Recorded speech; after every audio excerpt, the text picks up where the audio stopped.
नमस्कार. आज आपण आपल्या तिसऱ्या प्रकरणाची म्हणजे सहकारी संस्थांचा आयुक्त आणि निबंधक या प्रकरणाची उजळणी करणार आहोत. यापूर्वी आपण हे जे प्रकरण आहे ते आपण समजावून घेतलेलं आहे. परीक्षेच्या दृष्टीनं संक्षिप्त स्वरूपामध्ये ब्रीफ स्वरूपामध्ये आपण त्याची रिव्हिजन करू, म्हणजे परीक्षेच्या दृष्टीनं ते अधिक चांगलं होईल आणि तुम्हाला हा भाग लक्षात ठेवायला सोपं जाईल. सहकारी संस्थांचा आयुक्त आणि निबंधक म्हणजे कोण? सहकारी संस्थांचा आयुक्त आणि निबंधक याचा अर्थ काय, याची व्याख्या काय? तर आपण आता या ठिकाणी सहकारी संस्थांचा आयुक्त आणि निबंधक म्हणजे काय ते सहकारी संस्था ही आर्थिकदृष्ट्या दुर्बल लोकांनी सुरू केलेली असते. या दुर्बल लोकांनी आपल्याकडे असणारी जी मर्यादित साधन सामग्री आहे म्हणजे पैसा, आपल्या सोप्या शब्दामध्ये जर सांगायचं झालं, सर्वसाधारण शब्दामध्ये तर पैसा, तर त्यांच्याकडे असणारा जो थोडा पैसा आहे तो संस्थेमध्ये भागभांडवलाच्या स्वरूपामध्ये किंवा ठेवींच्या स्वरूपामध्ये गुंतवलेला असतो. दुसरी गोष्ट, सहकारी संस्था या व्यवसाय संघटना आहे, त्यामुळे इथं आर्थिक व्यवहार होत असतात, आर्थिक उलाढाली होत असतात. आणि तिसरी गोष्ट म्हणजे सहकारी संस्था या अनेक लोकांनी एकत्र येऊन स्थापन केलेल्या असल्या तरी संस्थेचं जे दैनंदिन कामकाज आहे हे सगळ्या लोकांना, सर्व सभासदांना बघता येत नाही. सहकारी कायद्यानुसार सहकारी संस्था ही लोकशाही व्यवस्थापन पद्धतीनं चालवावी लागते. त्यामुळे इथे संचालक मंडळ नियुक्त केलेलं असतं आणि हे संचालक मंडळ संस्थेचं दैनंदिन कामकाज जे आहे ते बघत असतं आणि त्यामुळं त्यांच्याकडून ते काम व्यवस्थित झालं पाहिजे. सहकारी कायदा, सहकारी नियम याला धरून झालं पाहिजे आणि सभासदांचं हितरक्षण हे या संचालक मंडळाकडून व्हायला पाहिजे. आणि त्यामुळे या सहकारी संस्थांच्या वरती नियंत्रण ठेवण्याची आवश्यकता असते. हे नियंत्रण कोण ठेवणार? कोणी ठेवायचं नियंत्रण? अर्थातच शासनाने नियंत्रण ठेवलं पाहिजे. आणि म्हणून मग शासन काय करतं किंवा शासनानं काय केलंय, तर या सहकारी संस्थांवर नियंत्रण ठेवण्यासाठी एक सर्वोच्च अधिकारी नेमलेला आहे, सर्वोच्च अधिकारी नियुक्त केलेला आहे. हा जो सर्वोच्च अधिकारी आहे या सर्वोच्च अधिकाऱ्याला काय म्हणायचं? सहकारी संस्थांचा आयुक्त व निबंधक. किती सोपं आहे बघा.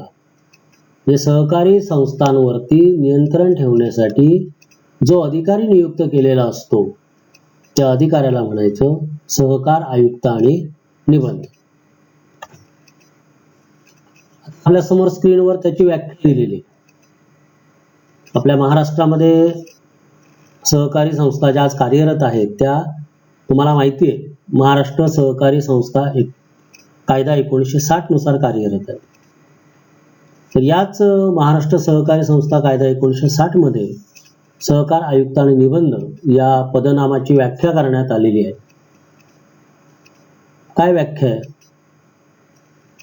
ज्या व्यक्तीची नियुक्ती सहकार आयुक्त व निबंधक या पदावर महाराष्ट्र शासन करते त्या व्यक्तीस सहकार आयुक्त व निबंधक असे म्हणतात. म्हणजे महाराष्ट्र राज्यातल्या सहकारी संस्था, ज्या महाराष्ट्रामध्ये सहकारी संस्था आहेत, वेगवेगळ्या प्रकारच्या संस्था आहेत, या संस्थांच्या वरती नियंत्रण ठेवणं आवश्यक आहे. आणि हे नियंत्रण ठेवण्यासाठी शासनाचं नियंत्रण आवश्यक आहे ना, आणि हे शासनाच्या वतीने नियंत्रण ठेवण्यासाठी जो सर्वोच्च अधिकारी नियुक्त केलेला असतो, ज्या व्यक्तीची नियुक्ती केलेली आहे तिला काय म्हणायचं? सहकार आयुक्त आणि निबंधक. सर्वोच्च स्तरावरती, राज्य स्तरावरती हा सहकार आयुक्त आणि निबंधक कार्य करत असतो. हा जो अधिकारी असतो ना, हा राज्य स्तरावर, मी तुम्हाला याच्यापूर्वी सांगितलंय, सहकार आयुक्त आणि निबंधक याचं जे कार्यालय आहे हे पुण्याला आहे. आपलं जे महाराष्ट्रामध्ये पुणे जे आहे ना, पुणे शहर, या पुणे या ठिकाणी हे कार्यालय आहे आणि हा राज्यातल्या सहकारी संस्थांवर नियंत्रण ठेवणारा सर्वोच्च अधिकारी असतो, हे लक्षात ठेवायचं. तर या सहकार आयुक्त आणि निबंधकाची जी प्रशासकीय रचना आहे, ही प्रशासकीय रचना आपण कशी असते हे थोडक्यात बघू. राज्य शासनानं राज्य स्तरावरती व्यक्ती नियुक्त केली. कुठली व्यक्ती, कुठल्या नावाने नियुक्त केली? सहकार आयुक्त आणि निबंधक या नावानं. मी आता सांगितलं की सहकार आयुक्त आणि निबंधक याचं कार्यालय कुठे आहे? पुण्याला आहे. म्हणजे तो पुण्याला बसलेला असतो त्याच्या कार्यालयामध्ये. महाराष्ट्र राज्य केवढं आहे आणि एवढ्या मोठ्या महाराष्ट्र राज्यामध्ये लाखोच्या संख्येनं सहकारी संस्था आहेत वेगवेगळ्या प्रकारच्या. या संस्थांवर नियंत्रण एकटा ठेवू शकतो का? नाही ठेवू शकत. म्हणजेच याला मदत करायला मदतनीस म्हणून वेगवेगळ्या स्तरावरती अधिकारी नियुक्त केलेले आहेत आणि त्या अधिकाऱ्यांच्या मार्फत सहकार आयुक्त आणि निबंधक हा जो अधिकारी आहे, सर्वोच्च अधिकारी, तो सहकारी संस्थांच्या वरती नियंत्रण ठेवत असतो. आता बघा कसं नियंत्रण राहतं त्याचं ते.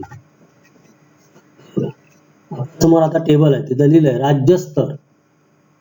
संपूर्ण राज्याकरता कुठला अधिकारी आहे? सहकार आयुक्त व निबंधक. म्हणजे आता आपण जी व्याख्या पाहिली तो अधिकारी, तो राज्यस्तरावर असतो.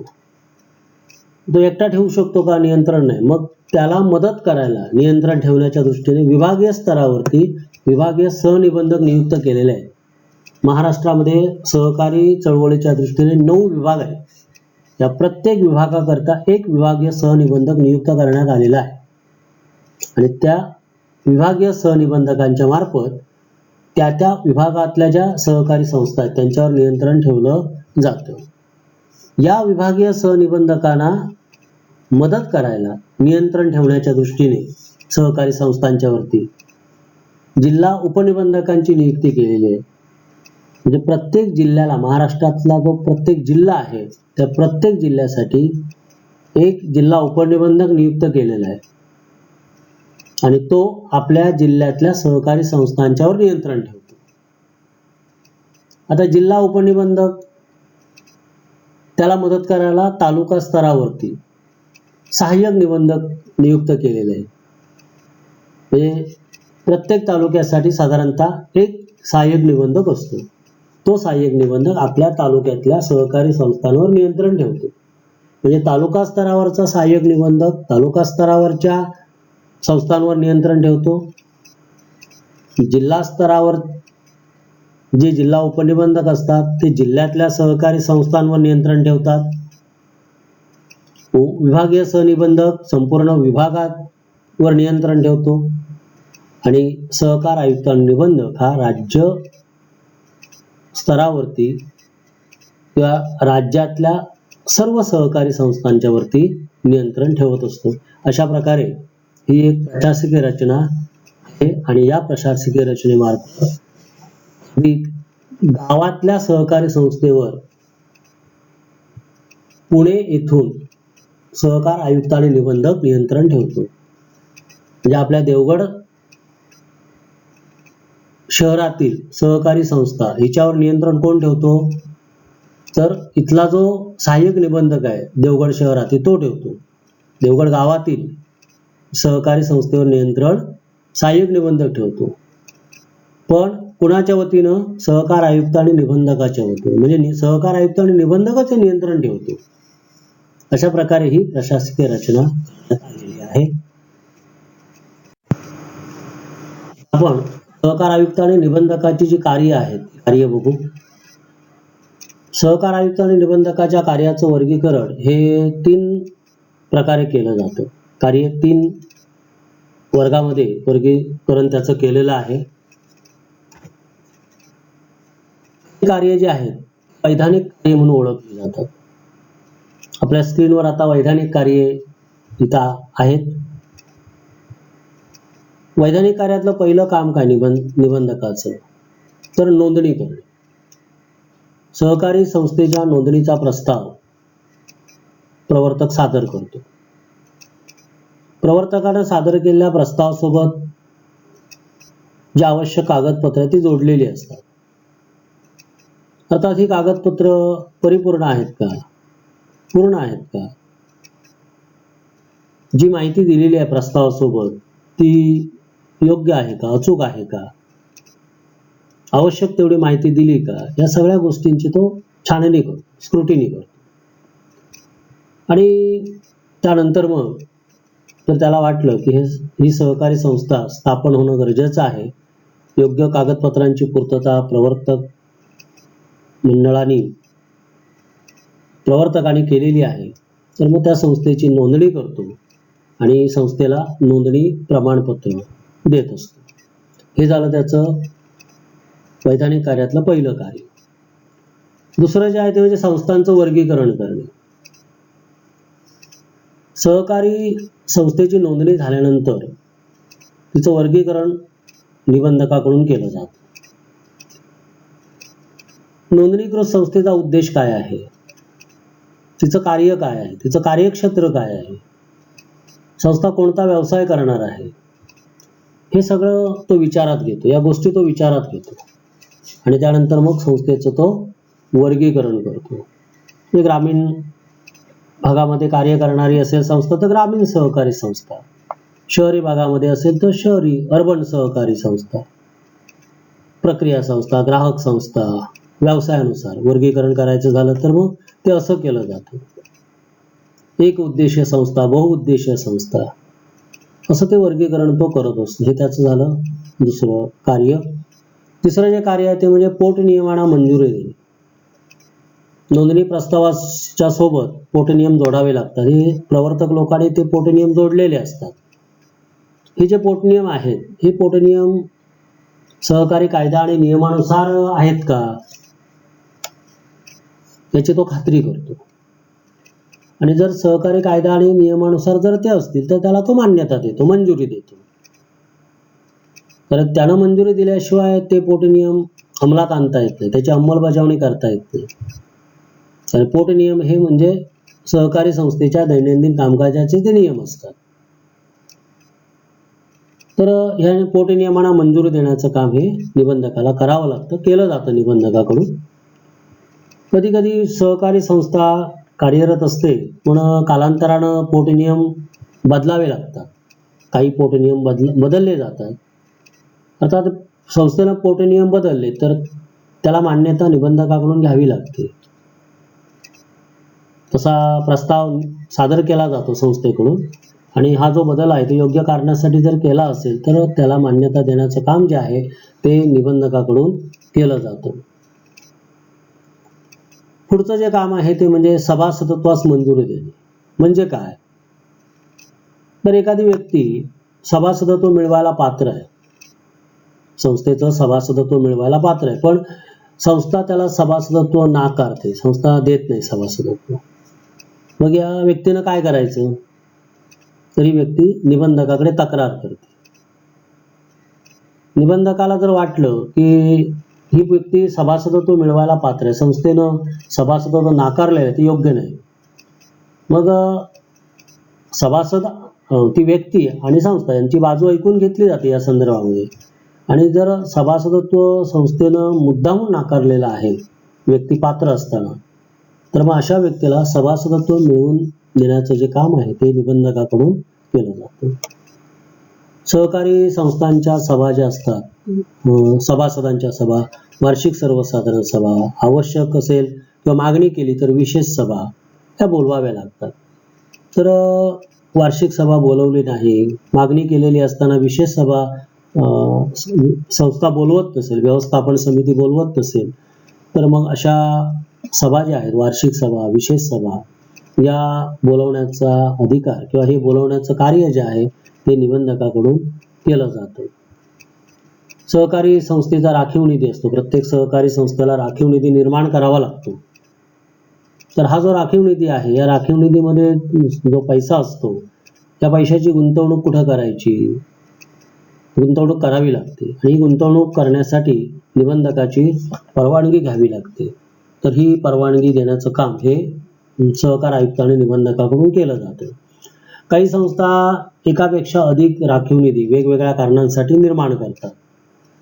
मग हे एकापेक्षा अधिक राखीव निधी जर निर्माण करायची असेल तर निबंधकाची परवानगी घ्यावी लागते आणि ही परवानगी देण्याचं काम हे निबंधकाकडून केलं जातं. काही संस्थांच्या मध्ये वाद असतात, काही कारणांच्यामुळं त्या संस्थांमध्ये अंतर्गत वाद असतात. हे जे वाद आहेत हे वाद निबंधकाकडे जात असतात मिटवण्यासाठी. तर निबंधकाला ते जे वाद आहेत ते समजतात, त्याच्यापर्यंत ते जातात आणि त्यामुळं या वादाच्या संबंधी निवाडा करण्याचा अधिकार जो आहे तो अर्थातच निबंधक, सहकार आयुक्त आणि निबंधकाला आहे. तर या न्याय निवाडा करणं वादांच्या संदर्भामध्ये हे कामही सहकार आयुक्त आणि निबंधकाला करावं लागतं. काही संस्था इतक्या छोट्या असतात की त्या छोट्या संस्था असल्यामुळं त्यांचं कामकाज नीट होत नाही, तर काही संस्था इतक्या मोठ्या असतात म्हणून त्यांचं कामकाज नीट होत नाही. तर छोट्या संस्था जर एकत्र केल्या, 2-3 छोट्या संस्था, तर अधिक चांगलं काम होऊ शकेल, सभासदांचा फायदा होऊ शकेल. आणि मोठ्या संस्थांचे जर 2 भाग केले, विभाजन केलं, तर त्याचा फायदा सुद्धा त्या संस्थेच्या सभासदांना होऊ शकेल, अधिक चांगलं काम संस्था करू शकेल. त्यामुळं सहकारी चळवळीच्या हितासाठी किंवा सामान्य जनतेच्या हितासाठी, सभासदांच्या हितासाठी संस्थांचं एकत्रीकरण करणं किंवा विभाजन करण्याचं काम सुद्धा सहकार आयुक्त आणि निबंधकाकडून केलं जात असतं. ही झाली वैधानिक कार्य. इथे ते नियंत्रणात्मक कार्य. सहकारी संस्थांच्या वरती सहकार आयुक्त आणि निबंधक नियंत्रण कसं ठेवतो, तर हे या कार्यातून तुम्हाला दिसून येईल. प्रशासकीय कार्य ही नियंत्रणात्मक कार्य आहे. आता काय करतो, तर सहकारी संस्थांचं कामकाज हे सहकार आणि कायद्यानुसार होतं की नाही तो बघतो. त्याचा अंकुश असतोच ना, त्यासाठीच तो असतो. सहकारी संस्थांच्यावरती नियंत्रण राहावं म्हणजे सहकारी संस्थांनी सहकार कायदा आणि नियमानुसार काम करावं ही त्याची अपेक्षाच असते. त्यासाठी त्याची नियुक्ती केलेली असते आणि त्यामुळं हे काम तो करत असतो. सहकारी संस्थांचे जे आर्थिक व्यवहार आहेत ते प्रतिवर्षी तपासणं हे गरजेचं असतं. म्हणजे संस्थेची हिशेब तपासणी झाली पाहिजे. आता हिशेब तपासणी करण्यासाठी हिशेब तपासण्याची नियुक्ती करणं हे काम करतो आणि त्या हिशेब तपासणीसाठी हिशेब तपासून घेतो. आलं की नाही सहकारी संस्थांवर नियंत्रण. आर्थिक व्यवहार जे आहेत ते व्यवहार त्याच्यावरती नियंत्रण ठेवण्याचं काम करतो. सहकारी संस्थेमध्ये गैरव्यवहार, अफरातफर होऊ नये याची काळजी घेतो. तशा प्रकारचे नियम तयार करतो.